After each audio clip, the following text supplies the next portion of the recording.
In this video, we're going to work on a division problem that has remainder.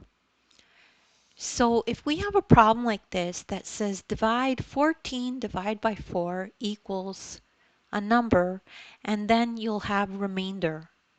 So you will see problems like this when you come across them. And the first step is to rewrite the problem, okay? And then this is how we rewrite it. It's a traditional way of rewriting division. So 4 divide by 14. And we're going to use the colors to help us do this problem. So the first digit here, so when you divide, you start this way, right? So you try to fit 4 into 1. But 4 will not be able to fit into 1. So then you look at the next number, which is 14, right? So you look first at this number. If it doesn't fit, then you look to the right and you look, there's 14. How many times does 4 fit into 14?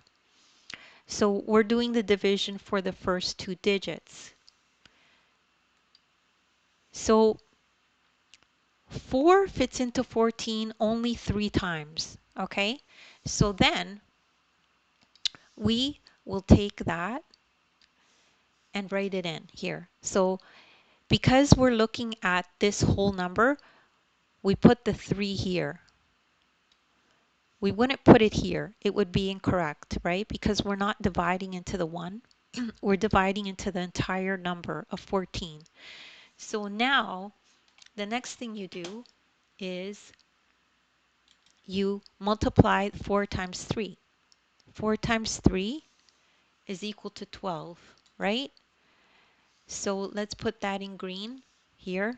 4 times 3 is 12. And then you subtract 14 minus 12. So 14 minus 12, we know that 4 minus 2 is 2. 1 minus 1 is 0. You could put a 0 here, or you could just leave it blank. Most people just leave it blank. So now we've run out of numbers, right? There's no more numbers after the 4 in 14. So we know we're finished.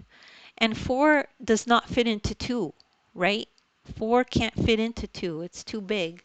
So we've completed the problem. So here the remainder is 2. So when we fill this in, we can say that 14 divided by 4 is 3, and then the remainder is 2. And that's it. And take a look at the description. There's links to other videos that I've done that are similar to this, if you need a refresher on some of the division concepts.